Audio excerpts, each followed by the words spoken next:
Welcome to Clouded Dreams Studio. I'm Sarah, and today we're going to be covering 8 different watercolor texture techniques. And the following video after this one will be an additional 8 texture techniques for creating interesting backgrounds on any of your watercolor paintings. So I went ahead and grid off my paper. A little thing of watercolor paints that I'm going to use that are tropicals. They're bright. I thought it would be fun for this. I'm going to use an 8 and a 4 to lay some washes down. So to start with, I'm going to label this. What we're going to go ahead and do for the salt is lay down a really wet wash.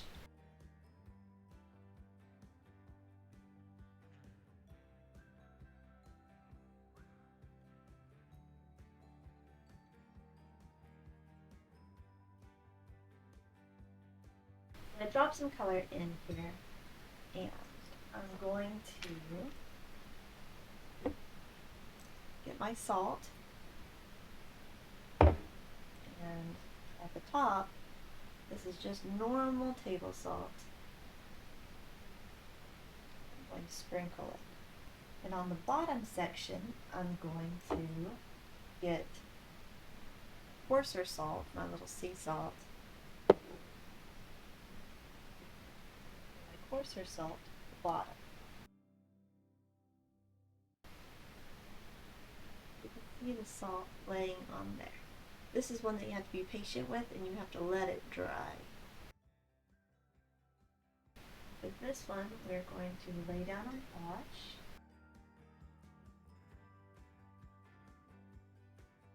Now that we have this wash set down, we're going to drop water onto it once it's a little bit more dry. You have to wait for it to dry, and it will create little water spots. This one's all about water spots. The other thing that I'm going to do with this box is I have some India ink that I'm going to drop onto this little container. What I'm going to do is tap it against my finger so I get some little water drops. Where it's still dry, or where it's still wet, where our little water drops, we can suck up some of that ink and make it lighter by just taking off the water. And then it'll be white under where, or it'll be lighter where the water droplet hit.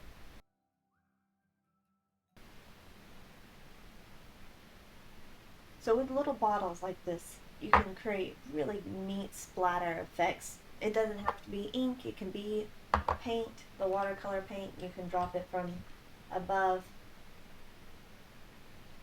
So we'll go on to the third box.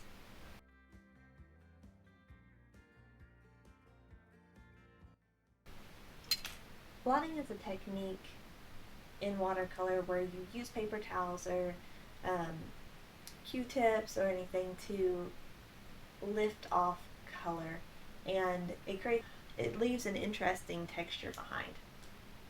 So we're going to get our paper towel, and I'm going to wait for it to get a little bit more dry so it's still shiny. I want it to be, also I want you to notice that you can see the water droplets.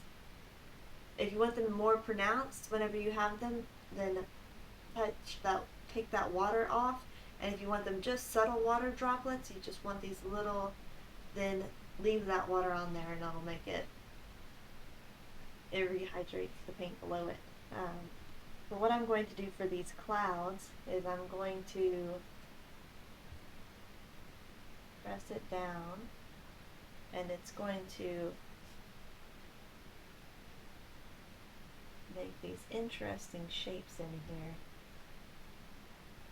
And it's also picking up the texture within the paper towel. You can see that, but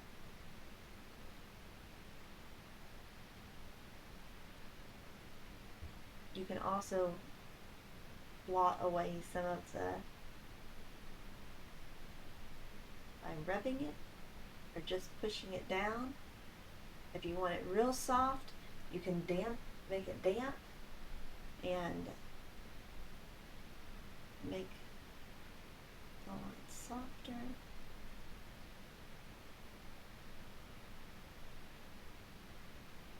So that's something to play around with. Is you can even use your blotting is a watercolor technique where you use the paper towel to blot sections of the watercolor. It lifts off the paint and it leaves this interesting texture behind, which you can see from the paper towel. This is great for creating clouds or different seascape. If the paper towel that you have is stiff, then it's going to create these harsher lines, and if it's softer or just a tiny bit damp, it's going to create softer lines. You can vary the pressure that you're using and how long you leave the paper towel on the watercolor. The longer you leave the paper towel or the whatever you're absorbing that water with, the more it's going to absorb and the lighter the paper is going to get. So those are things to consider. Our fourth area is another very wet area that we're going to play with. This category is going to be our cling wrap. This is what I have in my studio. You put it on food. I just took off a little sheet of it. I took off this little sheet.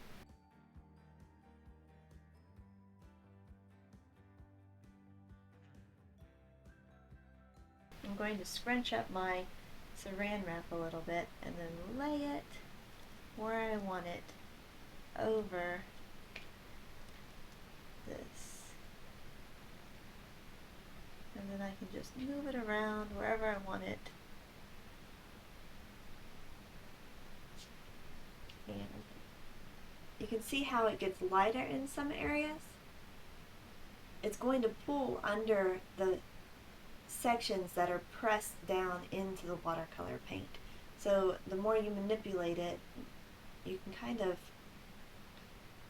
control a little bit where those, if you don't like the white lines, you can kind of squish them together. This technique is going to give you quite a bit of different outcomes. It's somewhat unpredictable, but the key to it is you want it to be completely dry before you take this saran wrap off.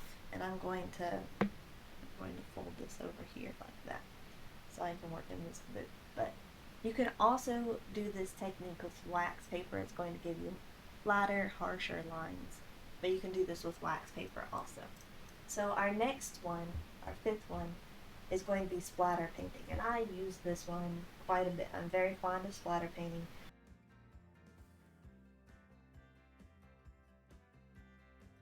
So what I'm going to do now is I'm going to spray some of my watercolor onto this area, and you'll see that where all the little speckles hit, it's going to spread out, and then we're going to let it dry, and we're going to redo it so you can see how it works without having a wet background. So this is essentially a wet on wet. So what I'm doing is I'm just dipping my brush into paint. I'm going to splatter it on. Okay. You'll notice how it's starting to bleed out the way that wet on wet bleeds out. I hit it with my blow dryer a little bit. So you can see that this is a wet on wet technique. I had a wet background, I splattered my wet onto it. You can see how having a dry background gives you a much more defined splatter effect. Up here I'm going to do a little bit of splatter with this littler brush. So you either want a toothbrush or a brush that has really stiff bristles. They're going to give you the best variety of splatter. How close to the paper and how far away from the paper is going to give you different droplets. Doing it at an angle versus right on top will give you a different effect. And I tend to just drag my thumb across the bristles for my. So This one gives you a very fine splatter. So we're going to do sponges in two different ways. I'm going to use a natural sponge. I'm going to dampen it in my water so it's all wet, and I'm going to squeeze the water out of it. I have this wet sponge. Okay. I'm going to pick up just a little. I'm going to pick up what I have here.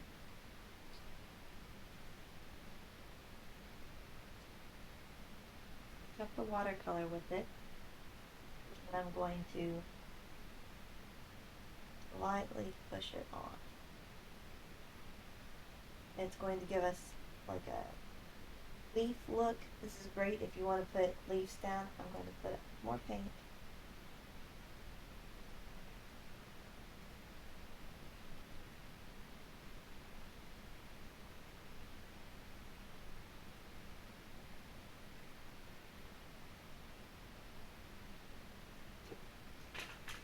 So the other way of using this is to go ahead and put down a wash of color.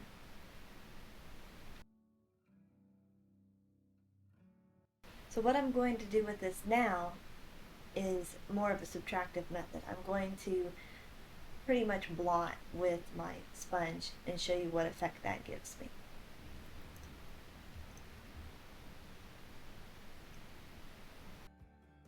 Next category is going to be scratching back in. This is also one that I use a lot in my art pieces. I put down a wash of color.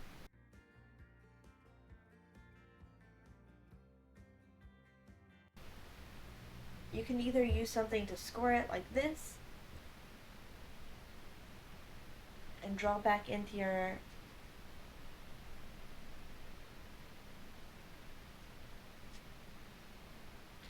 I like to use my nails to give me really fine lines.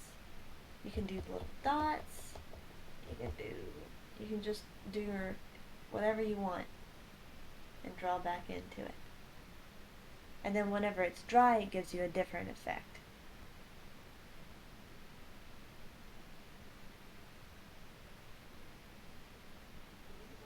It's not completely dry, but you can start seeing that it's creating little highlights. You can get your whites back.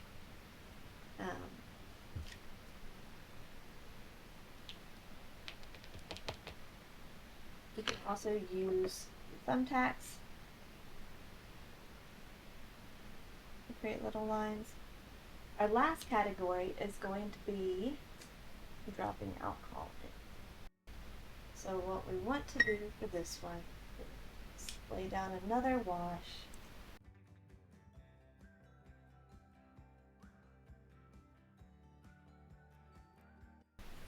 While it's still wet, I'm going to drip my alcohol into my little wash here.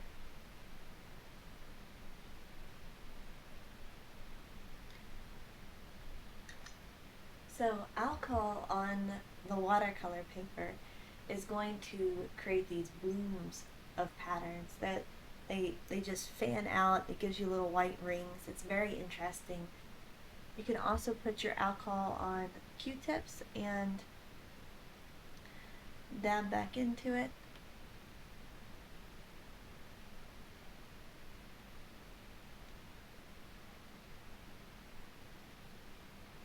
That's too wet, or too dry. This is pretty much dry. The longer you leave this, the more defined your edges are going to be. So I'm going to go ahead and fill this off, even though it's not completely dry yet. And you can see how it gives these really neat crinkly edges to it, where the water pooled in different areas. So these are my 8 different basic watercolor techniques. that will get you started in making some really interesting backgrounds. The next video is going to also cover watercolor textures to add to backgrounds. Whenever your salt layer is dry, you can just brush your salt away. The salt gives you really neat crystallized textures to work with. The problem with this one is if you're doing any kind of fine detail on top of it, this is very hard to work back into. Like if I wanted to draw something on top of it, then I have this really rough texture to work around. It's much easier with one of the smoother textures to work on. But this is all I have for you today. Thank you so much for being here, and if you haven't already, please like and subscribe to the channel. I appreciate you guys, and hope to see you again very soon.